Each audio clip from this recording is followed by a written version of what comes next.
Hello. Justin, you've had a lot of fights, you've had a lot of big fights, but UFC 300 for the BMF belt against someone like Max Holloway, this one must feel pretty special. They all feel special. It's such a great little adventure that I put myself on, a long time ago when I chose to, take this path. I never would have thought it would have led me to UFC 300, but here we are. You mentioned ahead of this fight that, respectfully, you would like to finish Max, but maybe not put him out cold, just finally be the first person to sort of crack that chin we talk about so much. For him, do you think he's going to have put on a lot of size to be able to match you for power to keep himself in there, or do you think he can come at this fight in other ways and find success? Man, it's a lot of what ifs and what I think. I don't know. I love getting in there, finding out. I'll know early if he's punching hard enough for me to take chances or be more cautious. I'll find that out early, and I think this is very different than the time he fought Poirier, as that was a late replacement. I think he's had this whole camp, being able to keep and maintain that weight, and I do think he's going to be as big as me and as strong as me. Yeah. You mentioned he's quick to disregard that fight with Dustin for the reason you just said. Do you even look at that fight and think, well, there are things I can take from that, or do you have to think, no, I can't really relate that Max to this one? If I'm watching that fight, it has nothing to do with the size or anything like that. It's all about technique, and I can find his technique in all of his fights, all of them. He's a very different fighter from fight to fight, just as all of us are. We're all constantly making adjustments, and I won't be sure which Max I'm going to fight until that bell rings. What would it mean to you to be the first guy to drop him? Yeah, it would mean a lot. I have 25 wins, 19 knockouts. I've really taken pride in that, since the beginning of my career, and to be the first one. I like being first. So, yeah, I'm ready. What are the stakes in this fight for you? Obviously, there's a BMF belt on the line, right? But we're hearing talks that maybe Dustin could be fighting for the lightweight title next. Are you even thinking about that, or do you just have to think, hey? No, I know with the win here, I fight for the belt. I know with the loss here, that all goes away. So that's what I'm fighting for. Is there a chance, if Islam were to fight in June, you could end up being called to fight back in Abu Dhabi, and is that something you'd even consider? I don't play what ifs, but you don't pass up a championship opportunity. I do want my time. I do think June would probably be impossible for me, as every time I fight is a traumatic life experience, and I need to go home. I need to, unwind, take care of my body, take care of my head.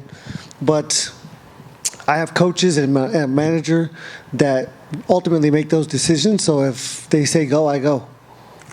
This one right here. Throughout Media Day, the general consensus is that no one else is competing for Fight of the Night amongst the fighters. They're all like, we have to get a performance bonus because Justin and Max are fighting on this card. Yeah. Like, do you kind of take pride in that like even your fellow fighters are like, we're not even going to try for this? Yeah, I mean, having the respect of your peers is something I think we all, shoot for. Not just that, but the respect of the UFC to give me this opportunity. Every time you see someone in this thing, you only see the Gaethje versus Holloway thing on the television, so it looks like it's the main event. Sure.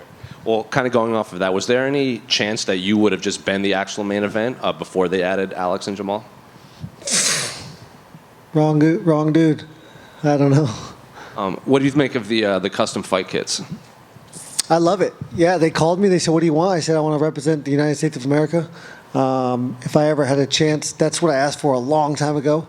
I didn't want to go full Apollo Creed because I don't like to be flashy. And yeah, I mean, anytime I can represent my country, this is such a worldwide sport, and not a lot of people truly represent this country, and I'm that guy. Speaking of the custom shorts, Max had input on his design on the floor. Did you have any input on yours, or was it just you told him, hey, I want this, this, and this? And I said I wanted to look like a U.S. flag, and then I sent them a picture of those shades, those colors, black and gray. I wasn't looking for anything special. I don't need to be shiny or flashy. I do my talking with my fists. Fair enough. And there's also footage of you celebrating Dustin Poirier's win over Benoit Saint-Denis when he got the knockout. Is that a guy that, no matter what time you're in, he's going to be like one of those guys you always have respect for in and out of the cage? Yeah, I mean, for one, I'm always going to cheer for my fellow Americans, and especially I love to see these vets and us old guys holding off these young lions. They're coming for us, but the longer we can hold them off, the better for me, the better for all of us. The longer I stick around. Justin, just curious. After we spoke the other day, a couple of the things were, maybe Mark Coleman wrapping the belt around the winner of this and some $300,000 bonuses. Any word on either of those things might happen from what you've heard? Oh, I haven't asked. I won't ask nobody. I think the $300,000 thing is a little bit, a little bit far-fetched, but I think $100,000 is probably, hopefully going to happen. They did it for UFC 100. Can't see why. We're all making a lot more money now than from UFC 100. So I think 100 G's is good for every finish on the card. Justin, down here to your right, you fought a lot of high caliber fighters throughout your career. Where does Max Holloway rank in that list? Tony Ferguson, Dustin Poirier, Cowboy Cerrone. These guys are all, future Hall of Famers. So it's huge. It's huge for my legacy. It's huge for my resume. I've been watching this guy. I'm older than him, but I was watching him way before I ever thought about being in the UFC. And yeah, this is the guy that I looked up to. So it's cool to see how far I've come and where hard work will get you. And I remember after your interim title win, you didn't really want anything to do with the belt, but with this BMF belt, not to say that you're parading it around everywhere with you, but obviously you hold it seemingly in high regard. Would that be a fair assessment? Again, I think it's awesome. I wouldn't, if I didn't have the respect of the company that I fought for, I would not be in this position. That's what I'm most proud of, and also the fans. The fans respect it. The fans in turn respect me. It adds a little bit more of a spectacle to my fights, and this is the entertainment business. So, I like that much. Thank you. Over here, Justin. Back to the shorts. Do you think Bryce Mitchell should be upset or proud for paving the way of fighting for custom shorts and how easily you guys got them for this card? I don't think it was easy. I've been working a long time for this. But, yeah, I don't know. Sure, I'll give him credit. I like it. I like his camo shorts. Justin, you win on Saturday night in spectacular fashion, right over here. And to your right here. Justin, you win on Saturday night in spectacular fashion, and for some reason they don't honor the title bout next. What is it, just next man up, or is there someone in mind? No, there's going to be two contenders coming out of this fight night. This pay-per-view. The winner of Saruki and Oliveira is going to be a contender, and the winner of the Holloway and myself is going to be a contender. I believe Makhachev is going to fight at least twice this year, and so I think we'll both fight him. Are you looking forward to any of the fights in the card besides yours? I'm a huge fan of the sport. I don't wish, I'm glad I'm on it. But if I wasn't on the card, I would certainly be in attendance. And there would be, I love fights. I love fighting and I love watching fights. I love the atmosphere. I love that people understand what they're going to get when I walk out and the atmosphere kind of changes. I can feel the intensity shift. And, I love being that.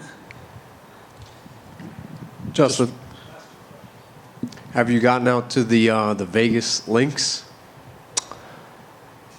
Golf? A specific golf club? I don't know. No, I played Cascada and I played Rio Seco while I was here last Thursday and then Sunday. And then, unfortunately, I have to do a bunch of interviews, so I can't golf these days. How'd you hit it? Not bad. I shot a 93 and a 90. My swing is disgusting, but, I shoot well. Excellent. Obviously, adding Max to that stack list of opponents you have faced in your career. And I know you want the crack at the title next, but before you do hang it up, whenever that is there any other guy you want to face and say, yeah, I faced him and added him to my stack list of opponents? I'm a quarter mile at a time kind of guy. I do not look too far ahead. I honestly have no clue what the future holds. I don't usually plan on being alive the day after my fight, so hopefully I'm there on Sunday.